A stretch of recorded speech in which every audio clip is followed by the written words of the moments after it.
South Africa is experiencing a renewed wave of xenophobic violence since mid-April. Attacks and protests targeting African migrants have spread from KwaZulu-Natal to Gauteng, the Eastern Cape, as well as the Western Cape. Tonight we'll break down what's really happening, the history behind it, and how authorities are responding. Precious Amayo has more.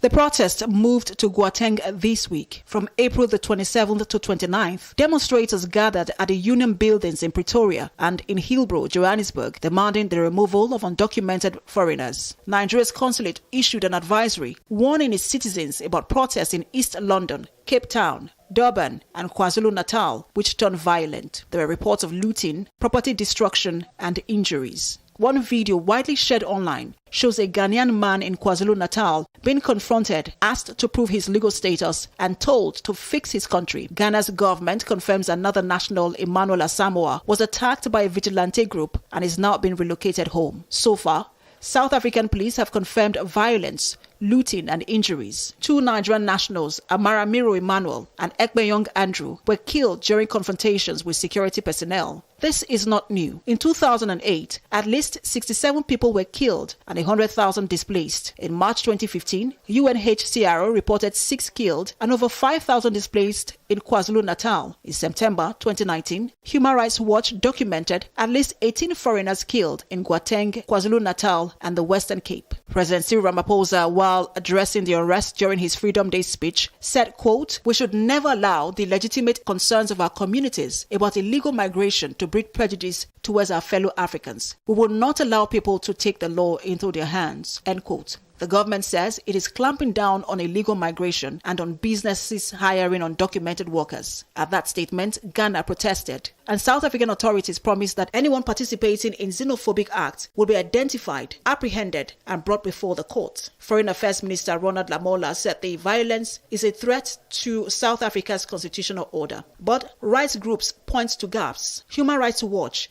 and UNHCR have cited indifference, denial, and tacit approval by someone in government and law enforcement. Critics say arrests are few and prosecutions rare, creating a cycle of impunity. Traditional leadership is also under scrutiny. In January, Zulu King Mrs. Zulu Kazwelithini used the slur "Kwere Kwere" at a commemoration ceremony, saying, quote, "The Kwere Kwere must leave." He did not call for violence, but civil society warned the language risked legitimizing hostility. His predecessor faced similar criticism in 2015 after telling foreigners to pack the bags and go home. Displacement is rising again. Shelters have reopened in Gauteng and KwaZulu-Natal. UNHCR notes that in past waves, over 70,000 people were displaced in just 2 weeks. Nigeria's Diaspora Commission has advised its citizens to shut businesses and avoid confrontations through April the 29th. South Africa's National Database Agency, Stats SA, puts the number of foreigners in the country at more than 3 million, and that's just about 4% of the population.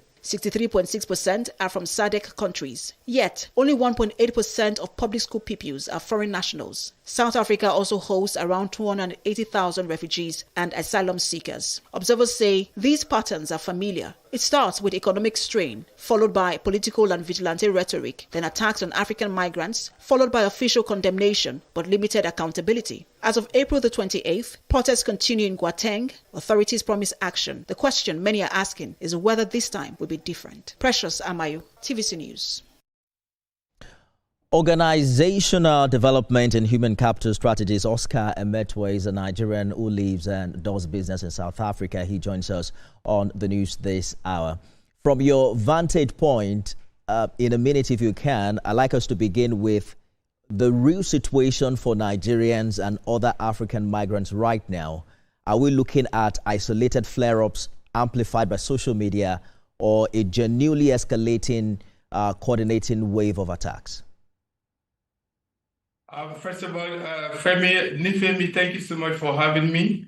If we have to go back to the root cause, like you say, we first of all need to, I want to begin by acknowledging that the violence, the hostility, and everything we've seen are real, harmful, and in my opinion, they are unacceptable. It doesn't matter who is being affected. But more than the protests, more than the things we witness in the open, is a reflection of the deeper issues that needs to be addressed. And part of it is economic, which everyone knows. And you have social narrative that goes out there, leaders making inflammatory comments.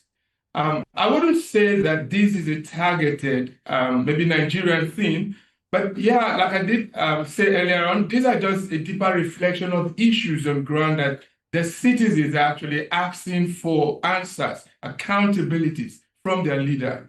That's in my nutshell, that's how we look at this. And you know, what they're struggling with is just a kind of people trying to find opportunities in a limited space. And you know, when communities find themselves in such a place, the next thing to do is to begin to look for outsiders that can become a convenient explanation. They're taking your job, they're occupying.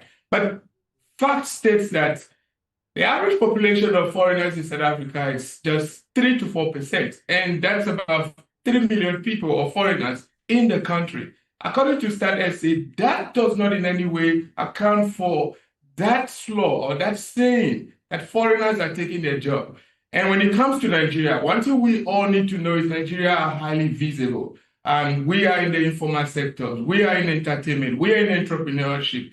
And I would say here that visibility in itself does not in any way mean culpability, but what that means is we have been exposed to resentment, scrutiny, and all of that. All right. But to use a few, whatever it is, to use a few to define the majority of all, that's unacceptable. And that's been the word we've been trying to put out there. Quick one, Oscar. President Cyril Ramaphosa has condemned the violence, and authorities are saying that perpetrators will be arrested. But from what you are saying, would you say that the South African government is doing enough to protect foreign nationals? I think that question needs to be looked more deeply, in the sense that when I say that there's a deeper frustration from the people, the agitation is genuine. However, how it's being carried out is where we need to see leaders being held accountable. In terms of service delivery, there's a lapse in that area. And you know, when you fail, the people now start looking for who is sharing these spaces with us, who are in our hospitals with us, who are using. So I would say that leaders need to step up and be more accountable, more be proactive than just making promises, promising that anyone that makes such or that do such will be. But we haven't really seen action in a while for now. We haven't seen other than just hearing all of this. And I feel we need to see more actions from the leaders.